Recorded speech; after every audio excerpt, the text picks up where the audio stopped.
Guilty feelings between the sheets. Why am I caressing my mama's fat knees? 세상을 보는 지역의 눈. 여러분은 지금 황동연의 시선 집중과 함께하고 있습니다. 개인의 내밀한 사생활을 촬영한 영상이나 또 사진을 온라인상에 유포하는 행위를 디지털 성폭력이라고 부릅니다. 피해자는 주로 여성들일 텐데요. 이 문제를 다룬 다큐멘터리가 바로 얼굴 그 맞은편이라는 다큐멘터리입니다. 오늘부터 지금 시작되는 이 광주 여성영화제 개막작으로 선정이 된 다큐멘터리인데요. 이 영화를 통해서 감독은 우리 사회에 어떤 이야기를 하고 싶어하는지 이야기를 직접 전화 연결해서 듣도록 하겠습니다. 다큐멘터리 얼굴 그 맞은편을 제작한 이선희 감독 전화로 연결하겠습니다. 안녕하세요, 감독님. 네, 안녕하세요. 네, 일단은 광주 여성영화제 개막작으로 우리 감독님의 다큐멘터리가 상영이 되게 되는데 축하드릴 일이고요. 네. 이렇게 개막작으로 선정된 이유가 특별히 있을까요? 이번에 광주 여성영화제의 주제가 이제 우리를 말한다라고 들었어요. 네. 이 사이버 성폭력의 이슈를 담은 제 다큐 얼굴 그 맞은편은 사회적인 낙인과 또 국가의 방조로 인해서 사이버 성폭력 피해자가 됐음에도 불구하고 네.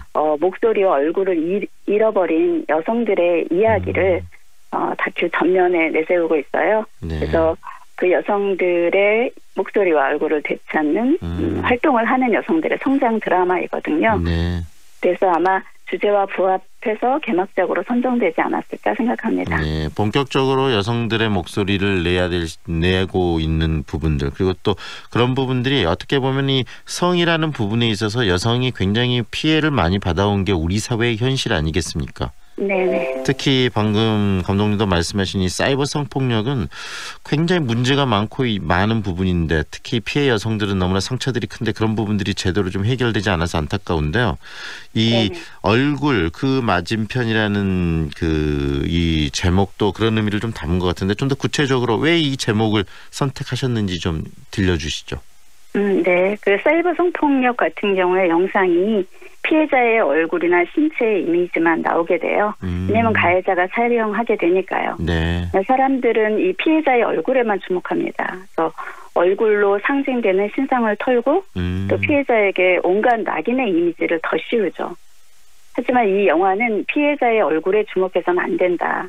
피해자의 얼굴 맞은편에서 피해자의 사생활이나 신체 이미지, 인격을 소비하고 또 유통하는 가해자, 네. 또 그들에 의해 만들어지고 있는 사이버 성폭력 카르텔에 주목해야 한다고 생각해서 네. 얼굴 그 맞은편이라고 제목을 정하게 됐어요. 네, 결국은 우리가 피해자만 확대해서 생각하는데 그게 아니고 정말 그 이면에 더 큰 문제가 있는 가해자와 그 가해자들이 만드는 이런 카르텔이 근본적으로 문제고 그것을 지적하신다는 말씀이신데요. 그렇다면 이 영화는 어떤 줄거리로 전개가 되는지 핵심 줄거리도 좀 소개해 주시죠. 일단 첫 영상은 목소리를 잃은 피해자의 소리 없는 외침으로부터 네. 시작이 돼요.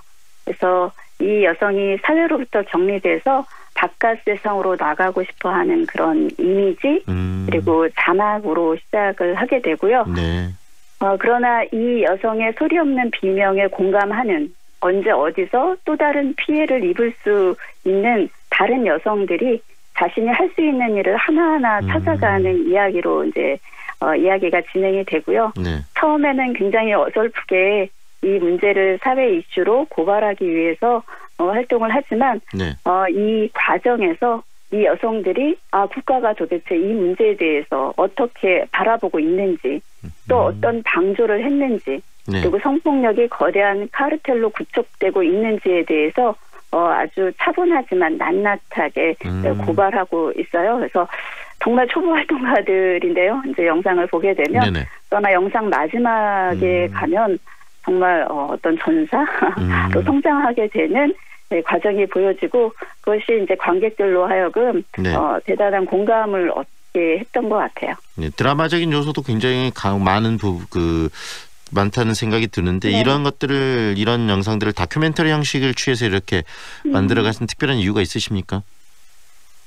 일단은 이게 소리 없는 폭력이에요. 네. 그 뭐 리벤지 포르노라고 하지만 그것을 소비하는 사람들의 입장이고 네. 이 폭력의 규모와 폭력의 내용 또 그것이 가지고 있는 어떤 여파가 어떤 건지 전혀 알 수 없었어요. 그래서 저도 어떤 사건을 우연히 알게 되면서 그 사건을 쫓아가는데 이 참 많은 난관이 있는 거예요. 네. 그래서 다큐라는 형식을 갖게 되면 일단 취재가 가능하잖아요. 네. 다양한 사람들을 만날 수 있게 되어서 다큐라고 하는 매체를 이용하게 됐고 결과적으로 그 다큐라고 하는 게 이 과정을 낱낱이 기록할 뿐만 아니라 네. 목소리를 낼 수 있는 매체여서 다양한 활동이 가능하게 됐던 것 같아요. 네, 중요한 것은 우리 감독님도 이 활동의 하나의 활동하는 그 활동가들의 한 분처럼 이 다큐를 통해서 이 문제점들을 지금 사회에 폭로하고 좀 알리시겠다는 이야기 아니겠습니까? 네, 맞습니다. 네, 그리고 개선까지 촉구하고. 근데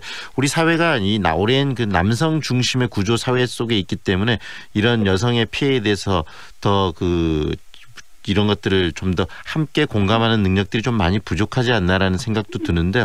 이 다큐를 촬영하시면서 여러 가지 어려움도 좀 있으셨을 것 같아요. 어떠셨습니까? 네네.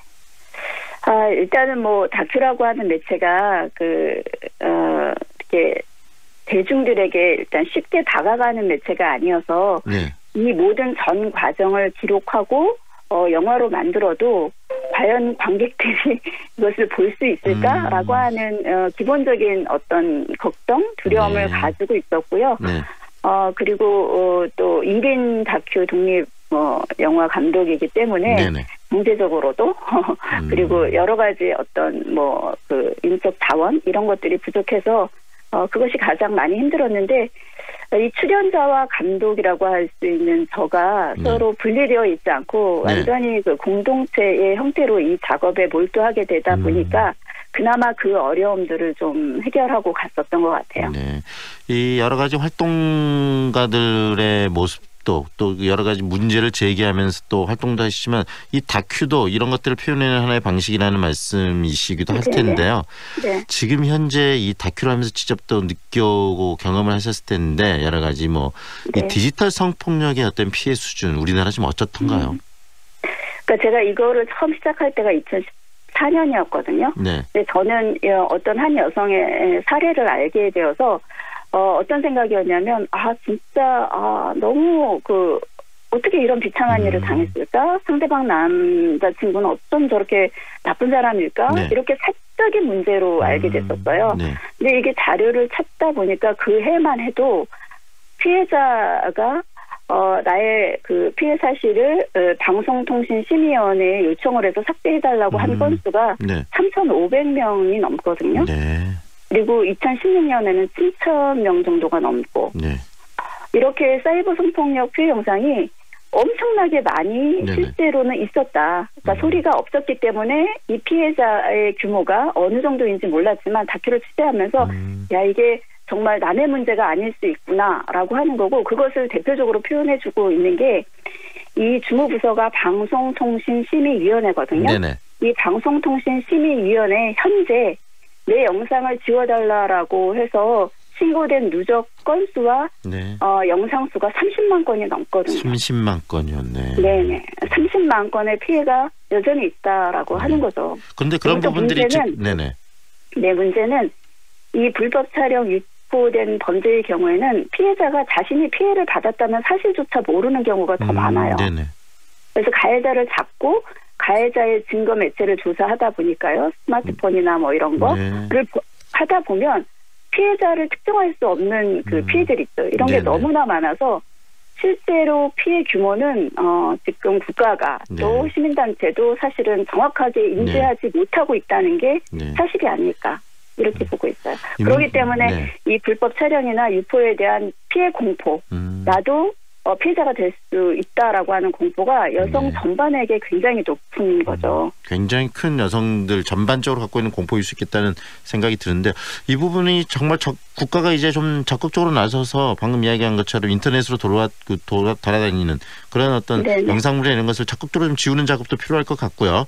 그래서 그런 것들 경각심을 좀 우리 사회가 함께 좀 공감하는 그런 자리가 이런 영화를 보면서 다큐멘터리를 보면서 좀 일어나야 되지 않을까 싶은데 이 몇 분짜리입니까? 53분짜리예요. 네. 오늘 지금 개막작이기 때문에 상영될 것 같은데 어디서 몇 시에 상영되는지 좀 소개해 주시죠. 국립아시아 국립아시아 문화의 전당. 네네, 문화의 전당이고요. 네네. 제가 서울에 있다 보니까. 네네. 네, 거기에서 7시 반에 상영됩니다. 오늘 저녁 7시 30분에 상영이 되고 90분물이고 많은 또 네. 여성뿐만 아니라 이런 부분에 대해서 공감하는 뭐 남녀 많은 분들이 함께 이 다큐를 보고 또 대화를 나누는 그런 장이 되면 좋겠다는 생각이 들죠. 오늘 광주 네. 그러면 내려오시겠네요? 네네. 네네, 알겠습니다. 오늘 말씀 잘 들었습니다. 네네, 감사합니다. 지금까지 얼굴 그 맞은편이라는 다큐멘터리 제작한 이선희 감독과 함께했습니다.